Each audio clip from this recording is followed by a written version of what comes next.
our first kangkong leaf cut. Look.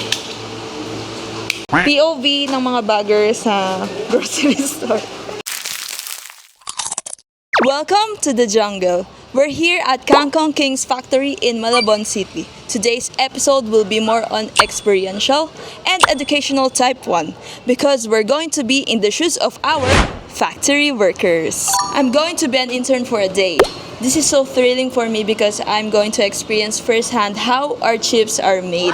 Kasi dati napapanood ko lang siya sa documentaries, sa TV shows, yung mga factory operations on how products are being produced.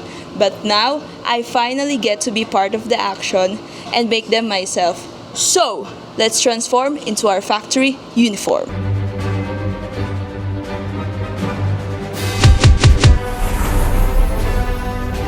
Today's episode will be the Jungle Factory Immersion! Girl, why you trying to be someone who you're not? Okay, so to take us on a tour and explain the process, we have Sir Ben with us. Hello, sir. Good day, Ken. I'm glad to have you here na para ma-experience mo dito sa Kangkong King how it's gonna be as an intern. Yes. Simula tayo dito sa araw na to. Lahat yan, may experience yan ni Ken today. By the way, ako nga si Ben. Nandito ako madalas sa Malabon planta namin. I'm also one of the co-founders and ang role ko dito is usually handling the research and development and also mga queries or problems dito sa factory. So let's proceed to the main process. So nandito tayo ngayon sa ante-room. Bago tayo pumasok sa factory natin, we make sure na tama dapat ang uniform na suot natin. So we make sure na suot natin ang hairnet and also make sure na naka-face mask at all time and also our PPE. So yun ang usual uniform natin and may color coding uniforms din ang mga tao natin. And aside from that, if mga may visitors kami, ang madalas pinapasuot namin is yung plastic shoe cover naman. To the tears in your clothes. Girl, why you trying to change everything you got? You were born made of gold. You were stunned and it shows. Good day, Kangkongers! Ang kasama natin ngayon ang ating intern, si Ken. And also si Tin, one of our supervisors dito sa Kangkong King. So ngayon, magde-demo kami at tuturuan namin si Ken ang tamang paggupit ng kangkong leaves. So syempre, bago namin simulan ng paggugupit ng kangkong, minimake sure muna namin na malinis siya bago na namin ilipat dito sa proseso ng paggugupit.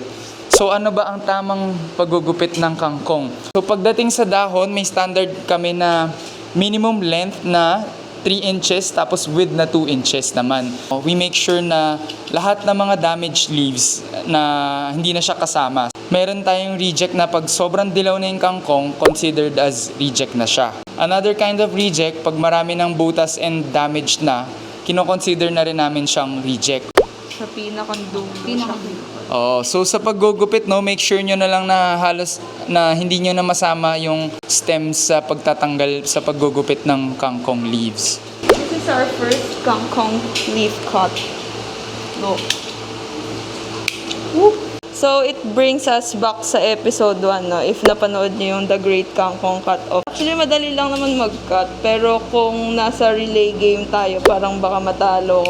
Yan. So, sabi ni Sir Ben, dapat daw yung pag-cut talaga, hindi kasama yung mismong stem as much as possible. So, nakikita nyo guys, ganito yung everyday na ginagawa nila. Imagine yung everyday. Tama ba, sir? Everyday meron kinakat na kangkong? Yes, actually, everyday talaga meron tayong production of cutting. You open up your eyes and I go weak in the knees. You hide between disguises, but I want what's underneath. Ayan, so after the battering process, lilipat na tayo dito sa frying process. Doon sa battering pa lang, maninipis yung mga nakukuha nating batter. So, nandito kami ngayon sa lot code machine natin, So, dito natin na make sure na traceable ang product natin. So, yan yung function ng lot code machine namin. It's to trace the product itself. Lalo na pagka napadala na namin sa mga bansa like US, Australia, Canada. May pang quality check kami on what's happening dito sa product. So ngayon, nandito ngayon si Divine, our supervisor, and also our intern, si Ken. So itatry niya ngayon ang lot coding machine. So napakasimple lang naman. Ang ginagawa ngayon ni Divine is nila-line up niya lang yung packaging, tapos may foot pedal dito na tatapakan niya lang. And ano ba dapat yung kailangan niyang Ilalagay niya lang po yung paa niya dito pero hindi niya paapakan. Then, lalagay na natin yung packaging. Then, ito yung mismong line niya na dapat isasagad lang natin para tumama mismo sa mismong white ng coding natin. Then, pwede niya na apakan po. So, ito na po siya. Kagaya ng sinabi ni Sir Ben, andito yung lot coding namin, kung kailan expiration, kailan ginawa. Thank you for explaining, no, Divine. Diyan talaga namin natatrack ang produkto namin, nalalaman namin kailan yung production date, anong batch siya galing, and kailan yung expiry. So, kamusta naman Ken on your first trial? Medyo mabagal ako, sir, compare sa kanilang mga expert na talaga. Pero masaya.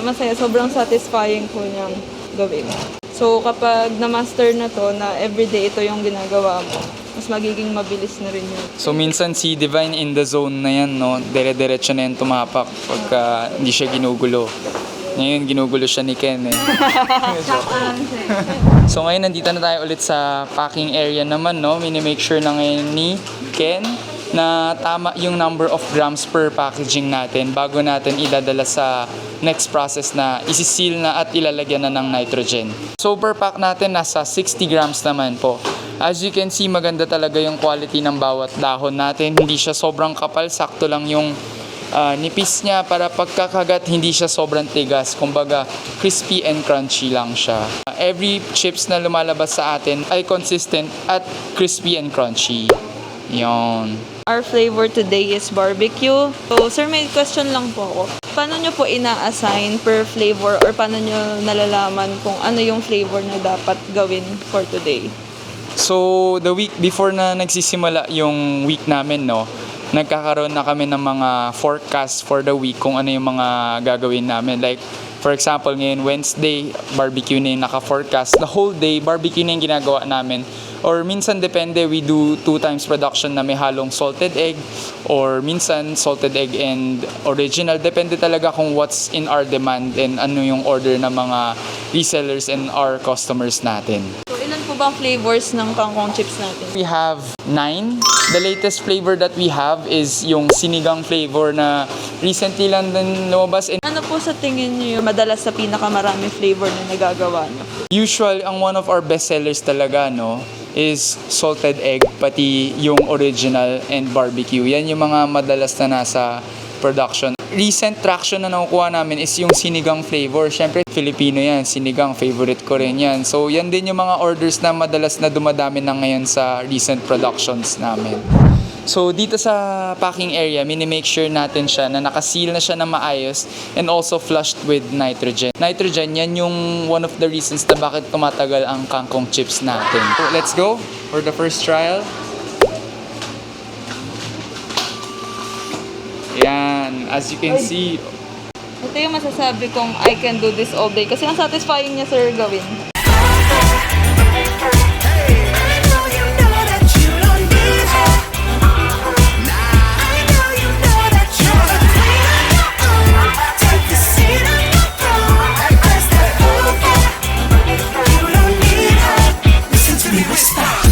nandito na tayo sa next process natin, which is the metal detection. So napaka-importante to, no, that this is another step na make sure namin na walang bakal or kung ano man tingi na stapler na nakapasok sa chips namin. So once na may nadedetect na bakal, no, so automatic may alarm na lalabas dyan. So si Ken tuloy-tuloy lang yan maglalagay. Try siya na maglagay ng isang steel product. Ayan, isang sample na may bakal sa loob na napakaliit lang. Tingnan natin kung madedetect yan ng machine natin, no. So nakita nyo kanina na nagkaroon na siya ng alarm and automatic na siyang tumitigil pagka may bakal na dumaan. So ngayon nandito na tayo sa last step na natin sa process natin, which is the boxing part. So per box naman natin, no, we have 24 pieces. Gagawin rin ni Ken actually kung paano yung boxing process natin. POV ng mga bagger sa grocery store. Symmetrical lang, mag-start ka sa 2. Yan. 21. Kaya pa to, guys, promise. 3. 23. Last one. Yan, good job Ken on your first trial, no? Yan. So, it's time for our After Crunch takeaways. As an intern for today's video, I had so much fun exploring the factory. It's very nice na magkaroon ng gantong experience. Talagang makikita mo yung every detail ng process kung paano ginagawa yung chips. And of course, nakaka-appreciate din. Makita mo kung paano siya ginagawa. Safe ang paggawa sa ating product. We're really glad to have you today, Ken, no, na mas na-appreciate nyo talaga yung product natin kung paano talaga ginagawa yung kangkong chips. We make sure talaga dito sa Kangkong King na we provide the best chips available and we make sure that it is also safe. Kaya dito sa mga tao namin like kay Ken, tinuturuan talaga namin sila on good manufacturing practices. Mag-identify ng mga critical control points kung saan talaga saan nagkakaproblema ang kangkong. So, I hope na Ken na-appreciate mo rin talaga yung pagiging intern mo for a day dito. And dito sa Kangkong King, we're also open to having interns. Ang hinahanap namin is Bachelor of Science in Food Technology.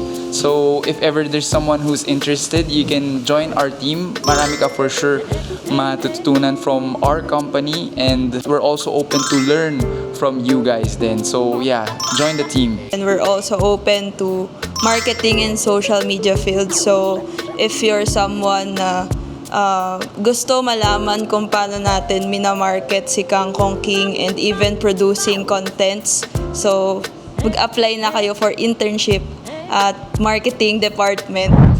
Thank you for watching today's episode. Please like, follow, and continually support us on Facebook, Instagram, and TikTok at Kangkong King PH. See you on our next Kangkong venture. I ripped my gloves, guys. Thank you, guys.